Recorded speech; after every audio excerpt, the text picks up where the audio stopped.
दोस्तों तो स्वागत है आपका अपने चैनल टारगेट स्टडी पॉइंट पर।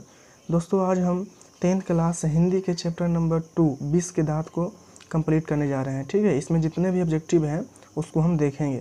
इस छोटे से वीडियो में आपका 5 से 6 नंबर तुरंत फिक्स हो जाएगा अगर आप इस वीडियो को पूरा देख लेते हैं तो, इसलिए बढ़िया से इस पूरे वीडियो को देखिए। चलिए देखते हैं क्वेश्चन नंबर 1 में क्या कह रहा है। क्वेश्चन नंबर 1 देखते हैं। सबसे पहले क्वेश्चन नंबर 1 में कह रहा है कि 20 के दांत कहानी की रचयिता कौन है। 20 के दांत की रचयिता कौन है? जो 20 के दांत पाठ को लिखे हैं उनका नाम क्या है? नलिन बिलोचन शर्मा। उनका नाम क्या है? नलिन बिलोचन शर्मा। तो ऑप्शन बी एकदम सही हो जाएगा। क्या? नलिन बिलोचन शर्मा। अगला क्वेश्चन क्या है?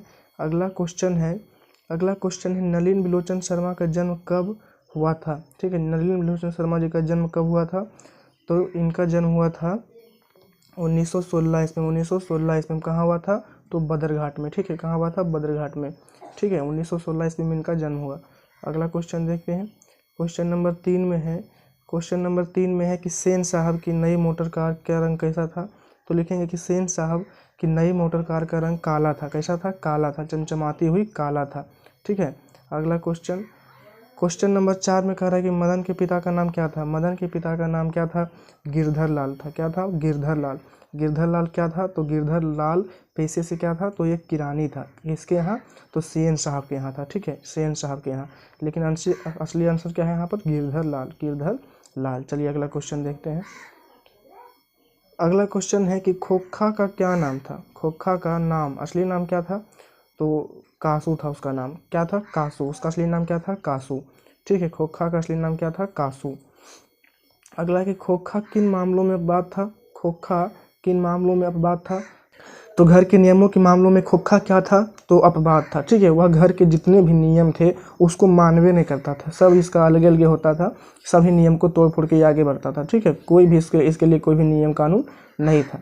ठीक है, एक तरह से बदमाश कह सकते हैं। चलिए अगला क्या है। अगला क्वेश्चन है कि सेन साहब अपने पुत्र को क्या बनवाना चाहते हैं। सेन साहब अपने पुत्र को क्या बनवाना चाहते हैं? तो लिखेंगे कि सेन साहब अपने पुत्र को इंजीनियर या बिजनेसमैन बनाना चाहते हैं। ठीक है, जो सेन साहब हैं वो अपने पुत्र यानी कि खोखा को क्या बनाना चाहते हैं? इंजीनियर या बिजनेसमैन। ठीक है, इंजीनियर या बिजनेसमैन। अगला क्वेश्चन क्या है कि मदन ने कासू के कितने दांत तोड़े थे। मदन ने कासू के कितने दांत तोड़े थे? अब यह मदन कौन है? तो मदन वही गिरधर लाल का बेटा है। ठीक है, जिसने कासू यानी कि सेन साहब के बेटे कासू का दांत तोड़ दिया था। कितना दांत तोड़ा था? तो 2 दांत तोड़ा था। कितना दांत? 2 दांत। अब वही 2 दांत को कहते हैं 20 के दांत, और इसी के आधार पर क्या रखाया है इस चैप्टर का नाम? 20 के दांत। ठीक है दोस्तों, आगे बढ़ते हैं। अगला क्वेश्चन नंबर 9 में क्या है। क्वेश्चन नंबर 9 में है कि 20 के दांत किस प्रकार की कहानी है। तो लिखेंगे कि 20 के दांत सामाजिक या फिर मनोवैज्ञानिक कहानी। ठीक है, मनोवैज्ञानिक कहानी है। ठीक है, 20 के दांत कैसी कहानी है? मनोवैज्ञानिक कहानी है। अगला क्वेश्चन क्या है? मोटर कार को किससे खतरा हो सकता था। सेन साहब की जो वो वाला काले रंग की मोटर कार थी उसकी दाम कितना था? तो उसका दाम था दोस्तों 7,500। ठीक है, कितना था? 7,500। और उसको खतरा किससे था? इसको खतरा था किससे? मदन से, या फिर सोफर से, या फिर खोखा से, या फिर गिरधर से। मदन कौन था? तो गिरधर का बेटा। सोफर किसे कहते हैं? ड्राइवर को। तो इस तीनों से खतरा नहीं था। इस तीनों से खतरा नहीं था कार को। किससे खतरा था? खतरा था खोखा से। ठीक है, खतरा खतरा खतरा किससे है खतरा? तो खोखा से है खतरा। किसको है खतरा? तो गाड़ी को है खतरा। ठीक है, आगे बढ़ते हैं। अगला क्वेश्चन क्या है? 11 में कह रहा है कि नलिन बिलोचन शर्मा का जन्म कहाँ हुआ था। तो लिखेंगे कि नलिन बिलोचन शर्मा जी का जन्म बदरघाट पटना में हुआ था। अभी हम बताए थे कि इनका जन्म कहाँ हुआ है? तो बदरघाट में। कहाँ? बदरघाट पटना में। ठीक है, अगला क्वेश्चन नंबर 12 में क्या कह रहा है दोस्तों? क्वेश्चन नंबर 12 में पूरा वीडियो देख कर जाइएगा, बहुत ही बढ़िया से बनाते हैं। इसमें आपको पूरा कंटेंट मिलेगा एकदम निचोड़ करके। ठीक है, क्वेश्चन नंबर 12 में कह रहा है कि नलिन बिलोचन शर्मा के पिताजी का नाम क्या था। तो लिखेंगे कि नलिन बिलोचन शर्मा जी के पिताजी का नाम क्या था? पंडित रमावतार शर्मा। पंडित रमावतार शर्मा इनके पिताजी का नाम क्या था? पंडित रमावतार शर्मा। चलिए अगला क्वेश्चन नंबर 13। क्वेश्चन नंबर 13 में कह रहा है कि दृष्टिकोण किनकी रचना है। दृष्टिकोण किनकी रचना है? दृष्टिकोण क्या है? तो दृष्टिकोण एक पुस्तक है, और उसकी रचना कौन किए हैं? मतलब एक लेखन है, मतलब कह सकते हैं एक कोई अध्याय है। तो दृष्टिकोण के लेखक कौन है? तो दृष्टिकोण के लेखक वही नलिन बिलोचन शर्मा है। कौन है? नलिन बिलोचन शर्मा, जो इस पाठ को लिखे हैं, 20 के दांत को कौन लिखे हैं? तो नलिन बिलोचन शर्मा। और उन्हीं का एक निबंध कौन सा है? दृष्टिकोण। क्या है? दृष्टिकोण। चलिए अगला क्वेश्चन देखते हैं। अगर वीडियो अच्छा लग रहा हो तो वीडियो को लाइक और चैनल को सब्सक्राइब जरूर कर ले दोस्तों। अगला क्वेश्चन क्या है? सोफर शब्द का अर्थ क्या है? अभी हम बताए थे कि सोफर शब्द का अर्थ क्या है? ड्राइवर। सोफर शब्द का अर्थ क्या है? ड्राइवर। जो गाड़ी मोटर चलाता है उसे क्या कहते हैं? ड्राइवर। ठीक है, सोफर शब्द का अर्थ क्या है? ड्राइवर। चलिए अगला क्वेश्चन। अगला क्वेश्चन नंबर 15 में कह रहा है, अगला क्वेश्चन नंबर 15 में कह रहा है कि सेन साहब की कितनी लड़कियां थी? सेन साहब की कितनी लड़कियां थी? तो सेन साहब की कुल 5 लड़कियां थी। ठीक है, अगला क्वेश्चन देखते हैं। क्वेश्चन नंबर 16 में कह रहा है कि सेन साहब की कार की कीमत कितनी थी? अभी हम बताए थे दोस्तों कि सेन साहब की कार की कीमत कितनी थी? तो 7,500 थी। कितनी थी? 7,500 थी। सेन साहब की कार की कीमत कितनी थी? 7,500। कितना? 7,500 इनके कार की कीमत थी। ठीक है दोस्तों, अगला क्वेश्चन नंबर बढ़ते हैं। Question number 17। क्वेश्चन नंबर 17 में कह रहा है कि मदन की उम्र क्या थी? मदन की उम्र क्या थी? तो लिखेंगे कि मदन की जो उम्र है वो 5 से 6 साल थे, या फिर 7 से 8 साल थे, या फिर 3 से 4 साल, या फिर 9 से 10 साल। तो लिखेंगे कि मदन की उम्र 5 से 6 साल थी। ठीक है,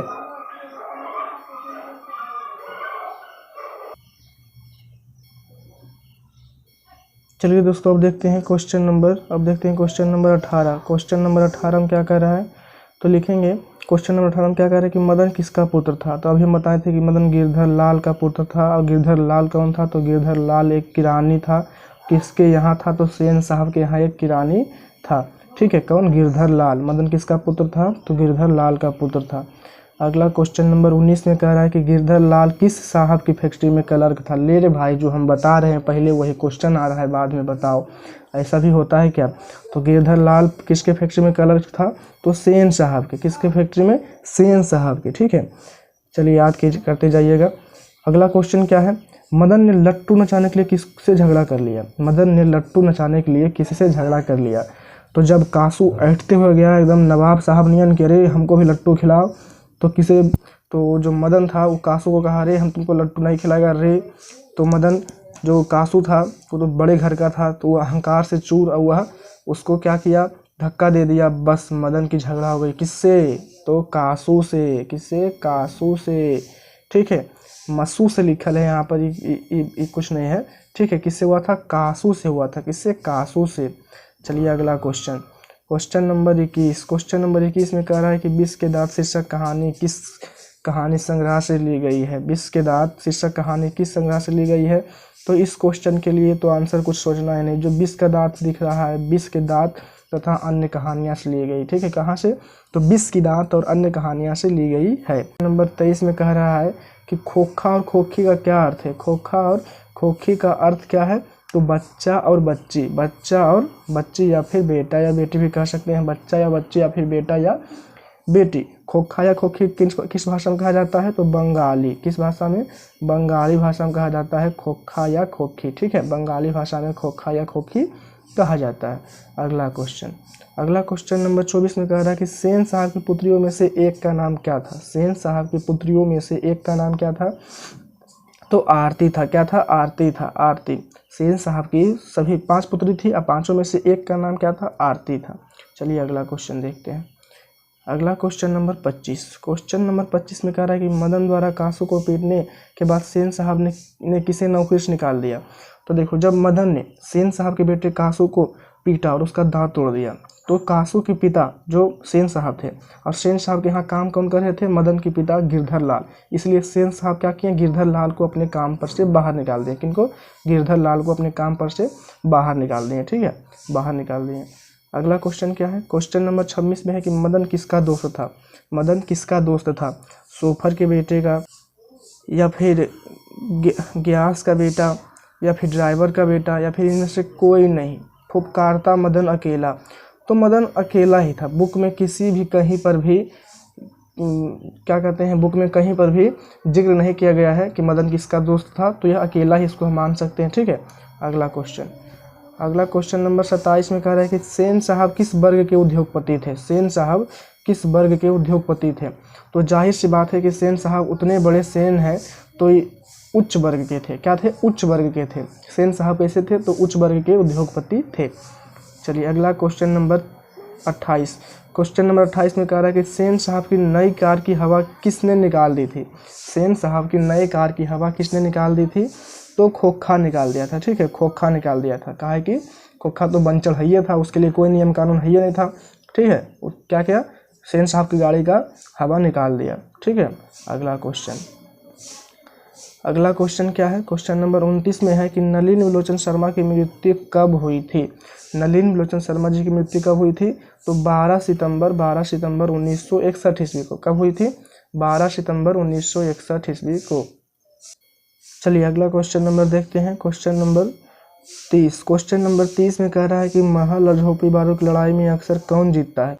तो लिखेंगे कि महल और झोपड़ी वालों की लड़ाई में अक्सर महल वाले ही जीतते हैं। क्यों महल वाले इसलिए जीतते हैं? क्योंकि झोपड़ी वाले जो है झोपड़ी वालों के साथ देने नहीं जाते हैं। ठीक है, एक लड़ रहा है तो साथ देने के लिए नहीं जाता है। क्यों?